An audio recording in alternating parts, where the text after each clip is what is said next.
Coffee ತಗೋ. ಆಯ್ತಮ್ಮ.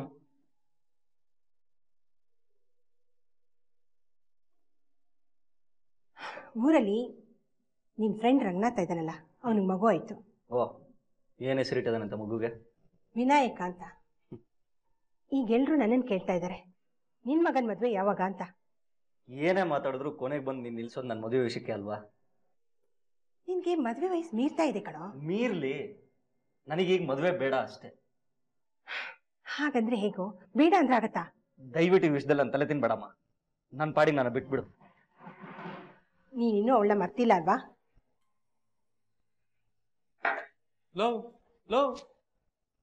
ನೀನಾದ್ರೂ ಅವ್ನಿಗೆ ಸ್ವಲ್ಪ ಬುದ್ಧಿ ಹೇಳಪ್ಪ. ಅಮ್ಮ, ನಾನು ಹೇಳ್ತೀನಿ.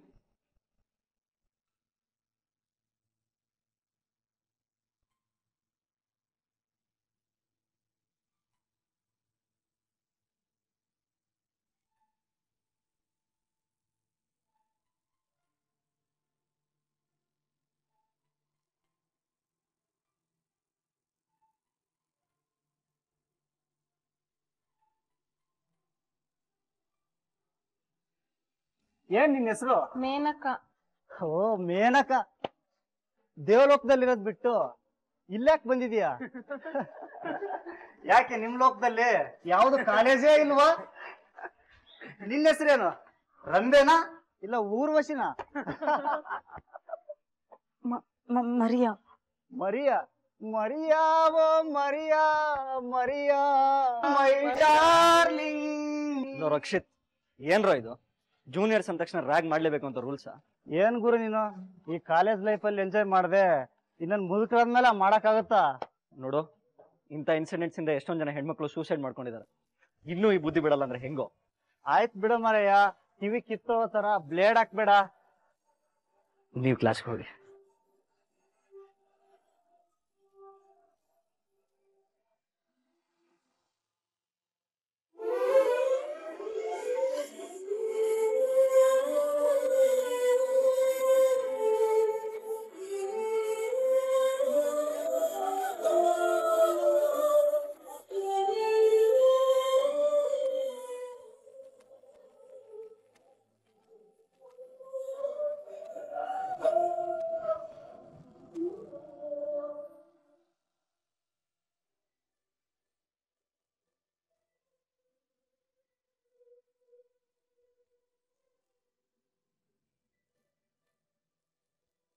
ಹಾಯ್ ವೆಂಕಟೇಶ್ ಅವರೇ.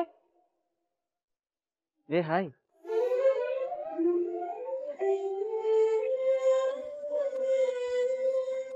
ನಾನ್ ನಿಮಗ್ ಕಾಲ್ ಟ್ರೈ ಮಾಡ್ತಿದ್ದೆ, ನಿಮ್ ಫೋನ್ ನಾಟ್ ರೀಚೇಬಲ್ ಅಂತ ಬಂತು. ಕಾಲೇಜ್ ಹತ್ರನೂ ಕೇಳ್ದೆ, ಅವರು ನೀವು ಬಸ್ ಸ್ಟಾಪ್ ಅಲ್ಲಿ ಇದ್ದೀರಾ ಅಂತ ಹೇಳಿದ್ರು, ಅದಕ್ಕೆ ಬಂದೆ. ಹೌದು, ಊರಿಗೆ ಹೋಗ್ತಾ ಇದ್ದೀನಿ. ಯಾಕೆ, ಏನಾದ್ರು ಮಾತಾಡೋದಿತ್ತಾ? ಹೌದು, ನೀವ್ ಊರ್ಗ್ ಹೋಗ್ತಿರೋದು ಯಾಕೆ? ಅದನ್ನ ಕೇಳೋದ್ ಬಂದ್ರ? ನೀವ್ ಹೇಳಿ ಪ್ಲೀಸ್. ಹೀಗೆ ಸುಮ್ನೆ ಅಮ್ಮನ್ ನೋಡ್ಕೊಂಡ್ ಬರೋಣ ಅಂತ. ಸುಳ್ಳು ಹೇಳ್ಬೇಡಿ, ನನ್ಗೆಲ್ಲ ಗೊತ್ತು. ಏನು? ಏನ್ ಗೊತ್ತು? ಇವತ್ತು ಫೆಬ್ರವರಿ 14th, ಹೌದು. Valentine's day. ಗೊತ್ತು.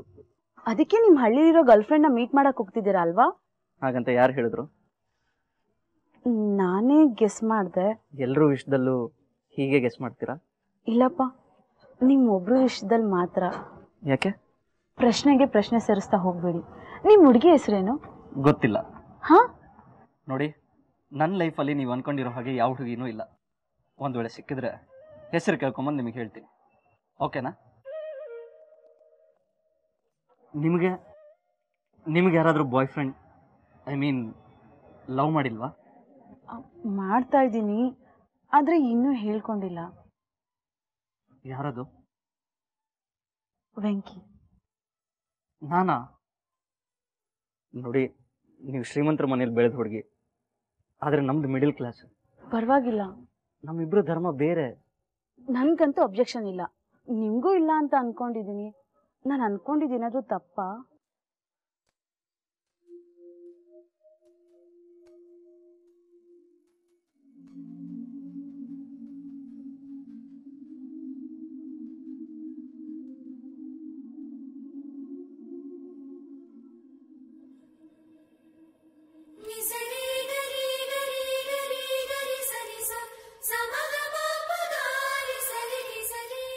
ಕಾಲೇಜಲ್ಲಿ ಮೊದಲನೇ ಸಾರಿ ನಿಮ್ಮನ್ನ ನೋಡೋದಾಗಲೇ ಇಷ್ಟಪಟ್ಟಿದ್ದೆ. ಇವತ್ತು ನಿಮ್ಮ ಧೈರ್ಯ, ಆ್ಯಟಿಟ್ಯೂಡ್ ನೋಡಿ ಇಷ್ಟ ಆಯಿತು. I love you.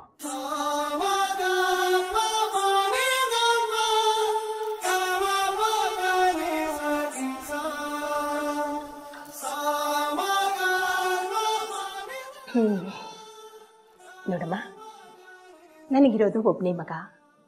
ಅವನ ಖುಷಿನೇ ನನ್ನ ಖುಷಿ. ಹೌದು, ನೀವಿಬ್ರು ಮದುವೆ ಆದ್ಮೇಲೆ ನನ್ನನ್ನು ದೂರ ಮಾಡ್ಬಿಡಲ್ಲ ತಾನೆ? ನನ್ನನ್ನೇನಾದ್ರೂ ವೃದ್ಧಾಶ್ರಮ ಕಳಿಸ್ಬಿಡ್ತೀರಾ ಹೇಗೆ? ಅಯ್ಯೋ, ನನ್ನ ತಾಯಿನ ಬಿಟ್ಟು ಬಂದ್ಮೇಲೆ ನೀವೇ ನನ್ನ ತಾಯಿ. ನನ್ನ ತಾಯಿ ನಾನು ದೂರ ಮಾಡ್ಕೋತೀನ?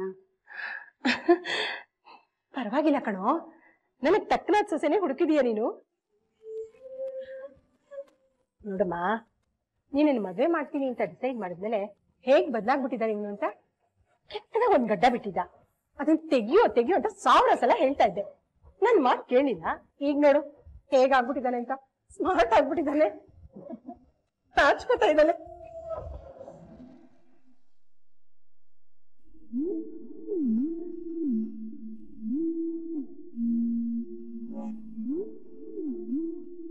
ಮತ್ತೆ ಒಳ್ಳೆ ನೆನಪಾ?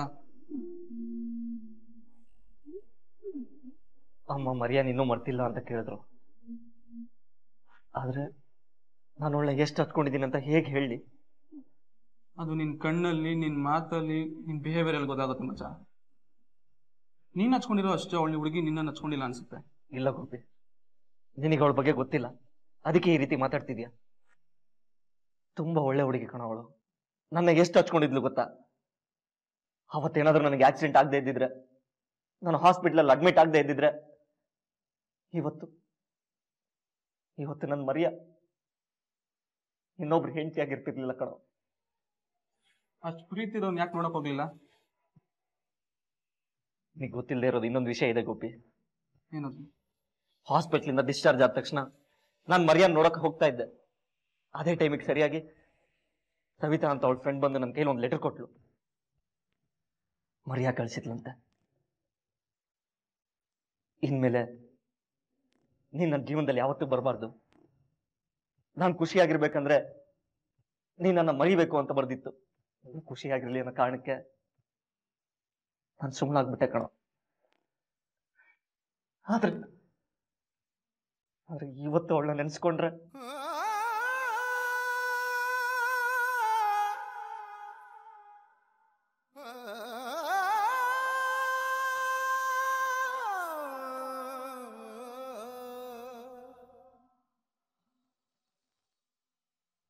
ನಮಸ್ಕಾರ ವೀಕ್ಷಕರೇ.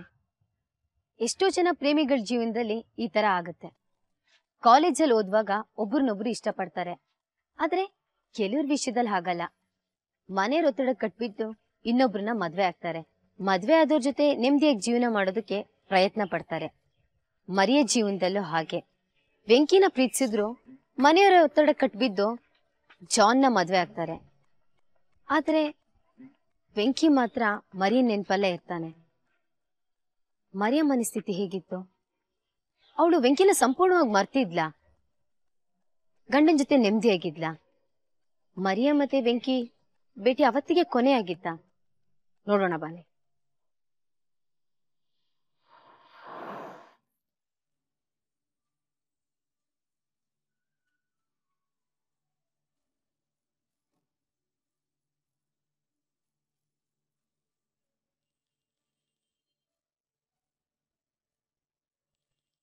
ಇದ್ಯಾವ್ದು ಹೊಸ ನಂಬರು? Hello Venky, Maria? ಹೌದು. ಹೇಗಿದೆಯಾ? ಫ್ರೀ ಇದೆಯಾ?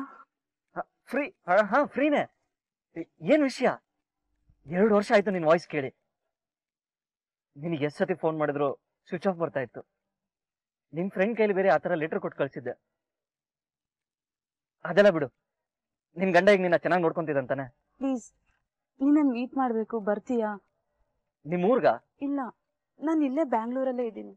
ಬೆಂಗಳೂರಿಂದನಾ? ಹೌದು. ನಾವು ಮೊದಲು ಮೀಟ್ ಆಗಿದ್ವಲ್ಲ, ಅದೇ ಬಸ್ ಸ್ಟಾಪಲ್ಲಿ ವೆಯ್ಟ್ ಮಾಡ್ತಿರ್ತೀನಿ. ಬರ್ತೀಯಾ? ಈಗಲೇ ಹೊಡ್ತೀನಿ, ಸ್ವಲ್ಪ ಹೊತ್ತಲ್ಲೇ ನಿನ್ ಮುಂದೆ ಇರ್ತೀನಿ. ಸರಿ.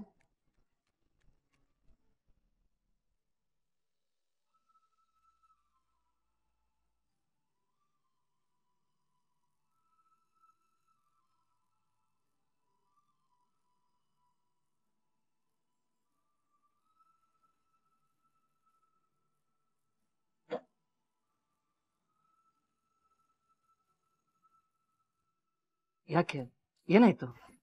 ಎಲ್ರು ನಮ್ನೆ ನೋಡ್ತಿದ್ದಾರೆ. ಸಾರಿ, ಮೊದ್ಲಿನಿಂದ ಹೋಗೋಣ ಬಾ.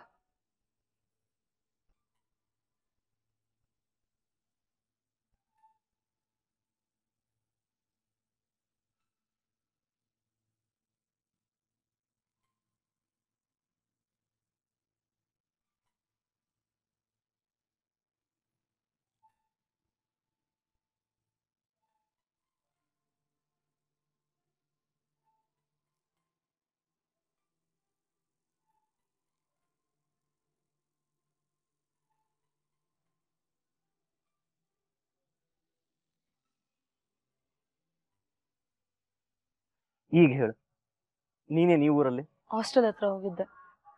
ಸವಿತನ ಮೀಟ್ ಮಾಡಿ ಅವಳ ಜೊತೆನೇ ಇರ್ಬೋದು ಅನ್ಕೊಂಡೆ. ಲಾಸ್ಟ್ ಟೈಮ್ ನಮ್ಮ ಫ್ಯಾಮಿಲಿಯವರು ಹಾಸ್ಟೆಲ್ ಹತ್ರ ಬಂದು ಗಲಾಟೆ ಮಾಡಿದ್ರಿಂದ ವಾರ್ಡನ್ ಒಳಗಡೆ ಬಿಟ್ಕೊಂಡಿಲ್ಲ. ನನಗೆ ಈ ಊರಲ್ಲಿ ಸವಿತನ್ ಬಿಟ್ರೆ ನೀನ್ ಮಾತ್ರ ಗೊತ್ತು. ನಿನಗೆ ತೊಂದರೆ ಕೊಡೋಕೆ ಇಷ್ಟ ಇಲ್ಲ. ಆದ್ರೂ ಅದೆಲ್ಲ ಸರಿ, ಏನ್ ನಿನ್ ಕತೆ? ಈ ಊರಿಗೆ ಬಂದಿದ್ದೇನು? ಯಾವ್ದಾದ್ರು ಕೆಲ್ಸದ ಮೇಲೆ ಬಂದಿದ್ಯಾ? ಇಲ್ಲ, ಮನೆ ಬಿಟ್ಟು ಬಂದೆ ಪರ್ಮನೆಂಟ್ ಆಗಿ. ಯಾಕೆ, ಏನಾಯ್ತು? ತುಂಬಾ ಹಸಿವಾಗ್ತಿದೆ, ಪ್ಲೀಸ್ ಊಟ ಕೊಡಿಸ್ತೀಯಾ? ಆಮೇಲೆ ಎಲ್ಲ ಹೇಳ್ತೀನಿ. ಒಂದ್ ನಿಮಿಷ, ಅಮ್ಮ ಬಾಕ್ಸ್ ಕೊಟ್ಟಿದ್ದಾರೆ, ತಗೊಂಬರ್ತೀನಿ.